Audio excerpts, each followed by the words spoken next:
হাতে সময় নেই, কিন্তু বিয়ে বাড়ি তো ভালো করে না সেজে গেলে কেউ পাত্তাও দেবে না, কেউ তো তাকাবেও না, ক্রাশরা গেলে তো পড়বেও না।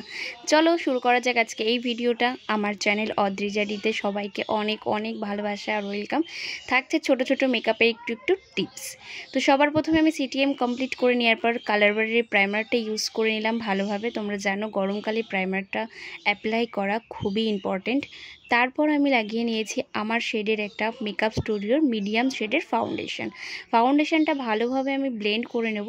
মুখে আগে অ্যাপ্লাই করে নিয়ে ভালোভাবে ব্লেন্ড করব। ফাউন্ডেশন ব্লেন্ড না হলে কিন্তু মেকআপ দেখতে ভালো লাগবে না। তারপর আমি একটা সুইস বিউটি লিপস্টিক দিয়ে আমি ব্লাশ করব, ক্রিম ব্লাশ বলে এটাকে, ক্রিম ব্লাশ করে নেব। তারপর দেন আমি ভালোভাবে এটা মুখে অ্যাপ্লাই করে নেওয়ার পর ভালোভাবে ব্লেন্ড করে নেব, যাতে কোনো জায়গায় আবছা আবছা থেকে না যায়। তারপর আমি এই পুরো প্রসেসটাকে সেট করার জন্য NYB এর একটা কম্প্যাক্ট পাউডার নেব।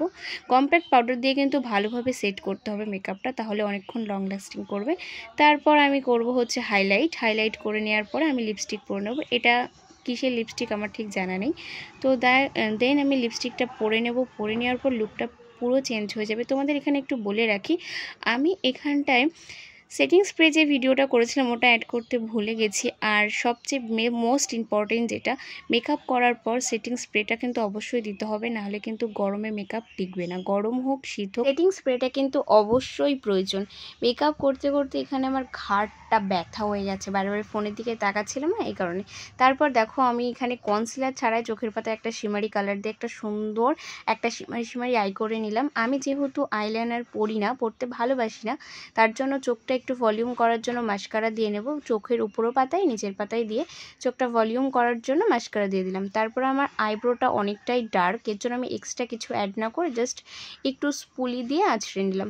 দেন আমি পরবো এখন কানের। এই কানেরটা পরতে গিয়ে কানেরটা ভেঙে ফেলেছি, আমার হাত থেকে পড়ে গিয়ে ভেঙে গেছে। তারপর আমি এই কানেরটা পরলাম, দেখলাম এটাও বেশ মানাচ্ছে আমাকে। তারপরে সবার পরে যেই প্রবলেমটা আমার হয়, মানে কোথাও যাওয়ার আগে কিভাবে চুল বাঁধবো, এটা নিয়ে আমি প্রচুর কনফিউশনের মধ্যে পড়ে যাই। তারপর লাস্টে আমি কী করি, চুলটা ছেড়ে আমাকে চলে যেতে হয়। শাড়ির সঙ্গে পরে নিয়েছিলাম একটা হিল। তারপর আমি হিলটা পরার পর হাতে পরে দিয়েছিলাম একটা ঘড়ি। দেন নর্মালের মধ্যে মেকআপটা কিন্তু বেশ সুন্দর হয়েছে। কমেন্ট